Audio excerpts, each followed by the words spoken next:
Baruch atah Adonai Eloheinu melech haolam, she'akol niyeh bidvaro. Por varios motivos solicité una audiencia con el Papa Francisco. Había estado en el Vaticano en varias oportunidades y tal vez la más resaltante es la vez que visité a Juan Pablo II, quien a su vez hizo una gira por Venezuela que fue sumamente exitosa, como suelen ser las visitas de los papas a los diferentes países. En aquella ocasión, Juan Pablo II solo hizo reuniones masivas de misas de centenares de miles de personas presentes allí. Hubo dos reuniones pequeñas. Una era para el cuerpo diplomático y el otro fue para el Comité de Relaciones entre Iglesias y Sinagogas establecidas en Venezuela, que usualmente se denomina bajo las siglas CRISEV. Esa reunión se realizó en la Nunciatura en Caracas. La Nunciatura es el palacio del nuncio apostólico, el representante del Papa para un país. Recuerdo en aquel entonces, en mi calidad de presidente, le dirigí unas palabras de bienvenida, una salutación al Papa. En su respuesta, por primera vez en público, él se refirió al pueblo judío como a los hermanos mayores del mundo cristiano. Hice referencia a Israel, a la necesidad en realidad de relaciones más estrechas. En aquel entonces todavía no habían relaciones diplomáticas entre Israel y el Vaticano. En su respuesta sentí de que el Papa casi que iba a decir algo sobre el asunto, pero no lo hizo. Pero de todas maneras es una personalidad carismática, como todos pudimos apreciar durante su reinado. Vino otro Papa después y ahora estamos con el Papa Francisco, quien es una personalidad extraordinariamente carismática también, digno sucesor ahora de Juan Pablo II. No hace mucho realizó una misa, creo que en las Filipinas fue, de más de 6 millones de personas presentes en el mismo momento. Antes de llegar al Vaticano, él fue el arzobispo de Buenos Aires y su comportamiento ahí, que pueden testimoniar muchos, entre ellos mi amigo, el rabino Abraham Skorka, quien mantuvo un diálogo interreligioso con el entonces arzobispo de Buenos Aires, Bergoglio, Jorge Bergoglio, una persona muy humilde en su manera de ser. Iba a las oficinas del arzobispado, iba en colectivo, en subte, o sea, nunca utilizó siquiera un carro privado y seguramente tenía opción de tener un chofer. Una persona cuyo comportamiento se identifica mucho con los que tienen menos en este mundo. Y el rabino Skorka da testimonio de ello porque hasta escribieron un libro juntos que luego se publicó y que ahora seguramente es muy buscado y leído para saber cuál es la personalidad real de este Papa antes de asumir el papado.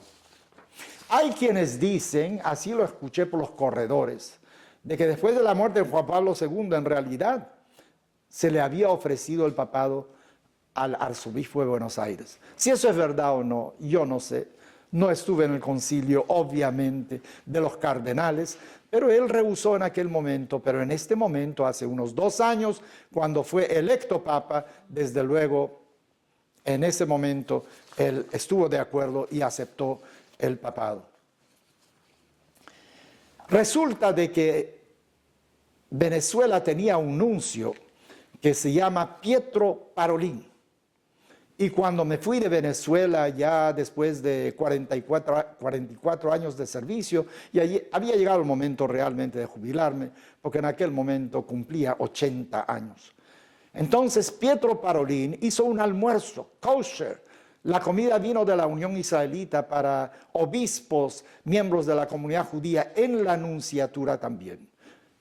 Me pareció un gesto muy amistoso de parte del nuncio apostólico. Pero resulta que ese nuncio apostólico es ahora el secretario de Estado del Vaticano. Ese es el puesto número 2 después del Papa. Todos los lunes en la tarde, por ejemplo, se reúnen para discutir cuáles son los sucesos más importantes de la semana, a menos que haya un evento muy especial que exija una reunión anterior.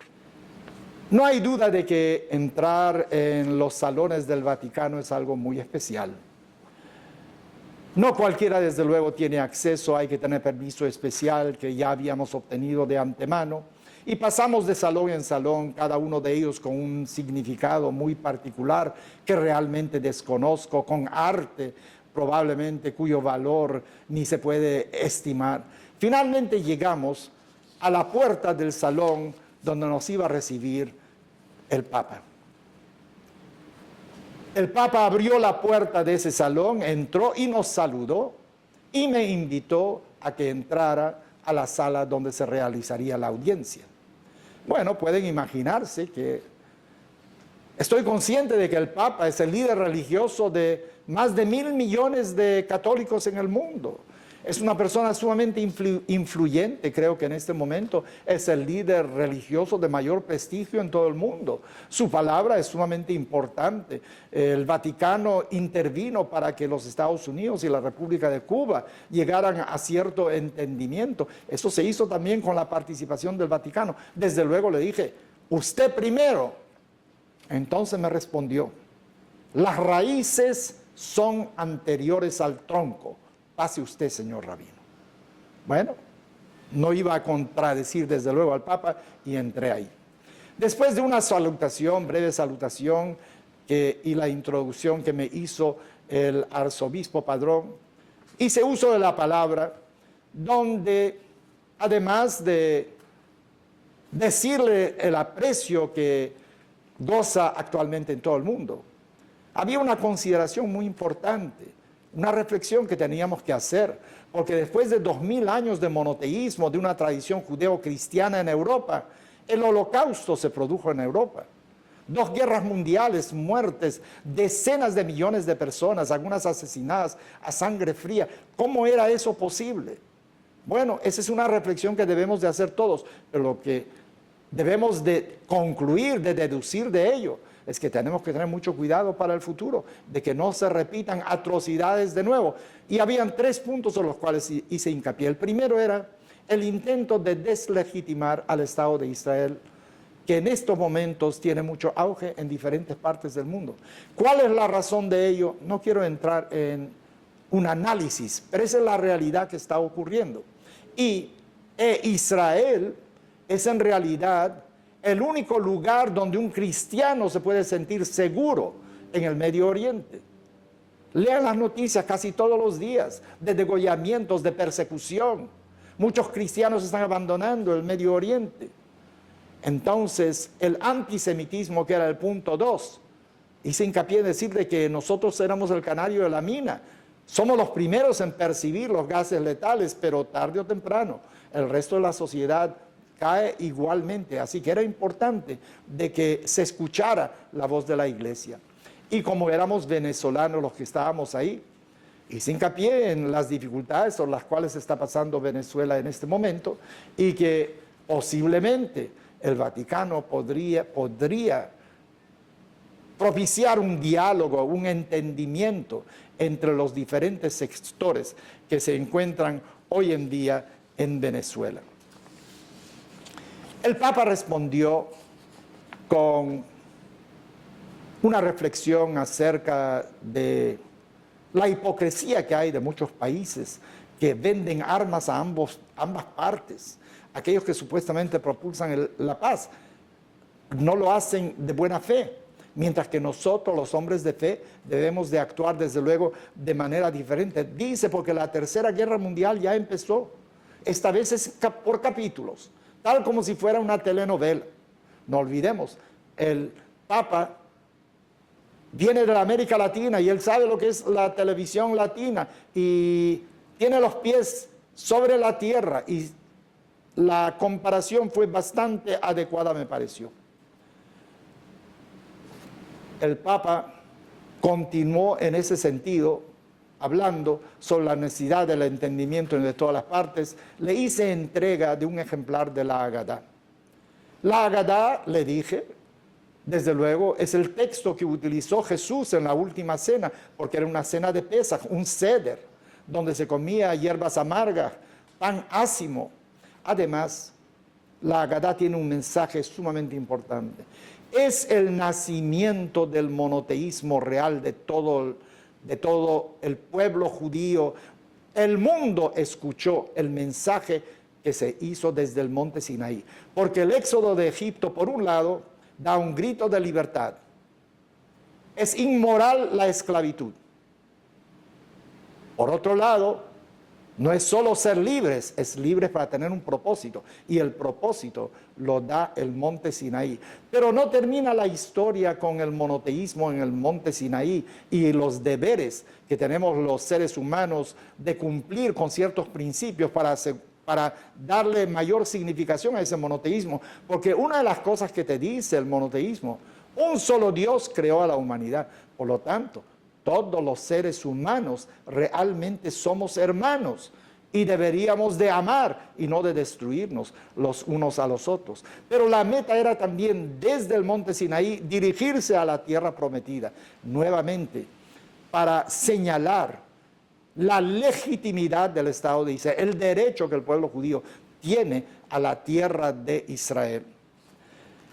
Al terminar la reunión con el Papa, el cardenal Pietro Parolin tuvo la gentileza de recibirnos también, porque nosotros somos amigos desde su tiempo en Venezuela, desde luego.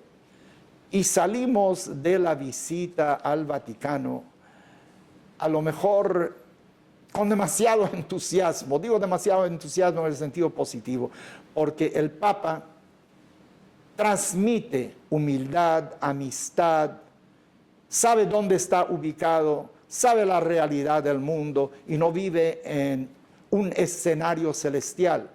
A lo mejor, y me imagino que sí, quiere elevar el nivel espiritual de la humanidad, pero por otro lado también conoce sus defectos y actúa de acuerdo con la realidad del presente, de la actualidad que hay en el mundo.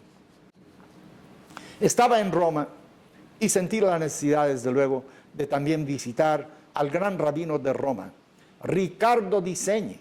Riccardo Di Segni fue un médico, pero también estudió en una yeshiva. En Roma hay una yeshiva. Roma, los judíos de Roma no son ni sefaraditas ni ashkenazim. Ellos son Nusach y Talki. Tienen su propia tradición, que desde luego es muy semejante a la que el resto del pueblo judío tiene. Por un lado, vi a la comunidad judía de Roma, por otro lado, el Vaticano.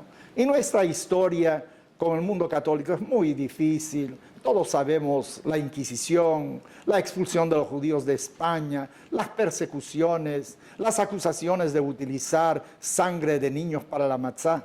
Pero no podemos vivir en el pasado. Tenemos que vivir en el presente, sin olvidar lo que ocurrió. La relación con la iglesia es hoy en día totalmente diferente. Hay un acercamiento, un entendimiento, mientras que el mundo del Islam a lo mejor todavía continúa con sangre en sus manos. En el mundo cristiano, el mundo católico, hay una actitud totalmente diferente. Sin embargo, también estamos conscientes del antisemitismo que ha surgido últimamente en la Europa cristiana. Pero vamos a repetir lo que dice la Haggadah, Bechol dor vador omdim aleinu lechaloteinu. En cada generación quieren hacernos daño, quieren eliminarnos, pero ya hemos aprendido a defendernos. Con el Estado de Israel es otra la respuesta que el pueblo judío da. Pero dice el autor de la Haggadah, de Hakadosh Baruchu Matzilenu Miyadam, también tenemos que tener fe de que Dios nos va a proteger y nos va a cuidar de las manos de quienes quieren asesinarnos. Eso quiere decir también que siempre debemos estar alerta.